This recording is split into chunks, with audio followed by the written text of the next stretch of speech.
Hi viewers, welcome to our channel. இன்றைக்கி நம்ம சேனலில் என்ன ரெசிபி பார்க்க போகிறோன்னா, கோயில் ஸ்டைலில் புளியோதரை பண்ண போகிறோங்க. செம்ம டேஸ்டியாக மிளகு போட்டு அருமையாக பண்ண போகிறோம். சூப்பரான இந்த புளியோதரை ரெசிபி எப்படி பண்ணுறதுன்னு பார்க்குறதுக்கு முன்னால் நம்ம சேனல் இன்னும் சப்ஸ்கிரைப் பண்ணலைன்னா கண்டிப்பாக சப்ஸ்கிரைப் பண்ணிடுங்க. கூடவே பக்கத்தில் இருக்கிற பெல் ஐக்கானில் ஆல்ங்கிறத தட்டி விட்டுருங்க. ஸோ நான் போடுற வீடியோ எல்லாமே உடனுக்குடனே நோட்டிஃபிகேஷனாக வந்துடும். வாங்க இந்த புளியோதரை எப்படி பண்ணுறதுன்னு பார்க்கலாம். இதுக்கு முதல்ல பெரிய எலுமிச்சம்பழ சைஸ்க்கு புளி ஊற வச்சுருக்கேன். இது ஊறிட்டுருக்கட்டும். அதுக்குள்ளே இப்போ ஒரு மிக்ஸி ஜாரில் 1 ஸ்பூன் அளவு கடுகு சேர்த்துட்டு, இது கூடவே ஒரு சின்ன துண்டு இஞ்சி சேர்த்துட்டு, 1 டீஸ்பூன் அளவு மிளகு இதையும் சேர்த்துட்டு, கொஞ்சமாக உப்பு சேர்த்துக்கலாம். உப்பு சேர்த்து தண்ணி எதுவும் சேர்த்தாமல் பாருங்கள், இந்த மாதிரி குறப்பாக ஒரு தடவை அரைச்சி எடுத்து வச்சுக்கலாம். இப்போ ஒரு வாணலியில் நல்லெண்ணெய் சேர்த்துக்கிறேன். எண்ணெய் கொஞ்சம் தாராளமாகவே சேர்த்திக்கலாம். நல்லா சூடானோன்னு இப்போ இது கூட கடுகு சேர்த்துக்கலாம். கடுகு பொரியட்டும்.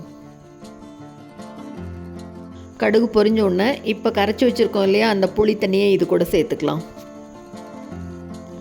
இது கூடவே 4 பச்சை மிளகாயை நீட்டமாக கீறியிருக்கேன், அதையும் இது கூட சேர்த்துட்டு, இதுக்கு தேவையான அளவு உப்பு சேர்த்துட்டு, கூடவே கொஞ்சமாக மஞ்சள் தூள் சேர்த்துக்கலாம். இப்போ இது கூட ஒரு கொத்து கருவேப்பிலை சேர்த்துட்டு எல்லாத்தையும் ஒரு தடவை நல்லா கலந்து விட்டுடலாம். இப்போ இது புளித்தண்ணியோடு சேர்ந்து நல்லா கொதித்து அப்படியே சுருண்டு வரணும். மூடி போட்டு மூடி வச்சிடலாம். நல்லா கொதி வரட்டும். ஒரு 10லேருந்து 15 நிமிஷம் ஆகும். பாருங்கள், நல்லா அப்படி கொதித்து எண்ணெய் பிரிஞ்சு வருது பார்த்திங்களா. இப்போ இது கூட கொஞ்சமாக ஒரு துண்டு வெல்லம் சேர்த்துட்டு நல்லா கரைச்சி விட்டுக்கலாம். கொஞ்சமாக வெல்லம் சேர்த்தினா தான் இது நல்லா டேஸ்ட்டாக இருக்கும். அதனால் கொஞ்சமாக சேர்த்துக்கலாம், தப்பில்லை. இப்போ இன்னும் கொஞ்சம் சுருண்டு வரணும். கொஞ்சம் மூடி வச்சிடலாம். மறுபடியும் ஒரு 5 நிமிஷம் இருக்கட்டும். புளித்தண்ணி நல்லா கெட்டியாக வரணும். பாருங்கள், இந்த அளவுக்கு நல்லா இந்த மாதிரி கொதிச்சு வந்திருக்கா. இப்போ இது கூட அரைச்சி வச்சோம் இல்லையா, மிளகு கடுகு எல்லாம் சேர்த்து, அந்த பொடியை சேர்த்துக்கலாம். இஞ்சியும் மிளகும் சேர்த்து போடும்போது நல்ல வாசனை கமகமன்னு சூப்பராக இருக்குங்க. இப்போ இந்த பொடி சேர்த்தினதுக்கப்புறம் நல்லா மறுபடியும் ஒரு தடவை கலந்து விட்டுறலாம். நல்லா அப்படி திக்காக வருது பாருங்கள். எண்ணெய் எப்படி பிரிஞ்சு வருது பாருங்கள். இந்த அளவுக்கு விடணும். நல்ல எண்ணெய் பிரிஞ்சு வாணலியில் ஒட்டாமல் வந்துருச்சு. இப்போ இந்த ஸ்டேஜில் அடுப்பை ஆஃப் பண்ணிடலாம். இப்போ இது கூட உதிராக வடித்து வச்சு ஆற வச்ச சாதத்தை சேர்த்துக்கலாம்.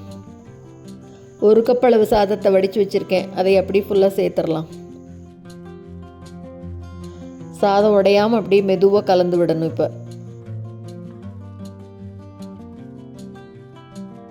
ஒரு 3/4 பதத்துக்கு மட்டும் கலந்து விட்டுக்கலாம்.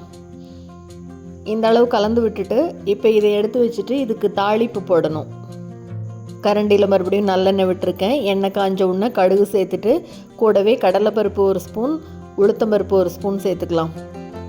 இது கூட வேர்க்கடலை சேர்த்துக்கணும். வேர்க்கடலை சேர்த்துட்டு கூடவே 2 காஞ்ச மிளகாய் கிள்ளி சேர்த்துக்கிறேன்.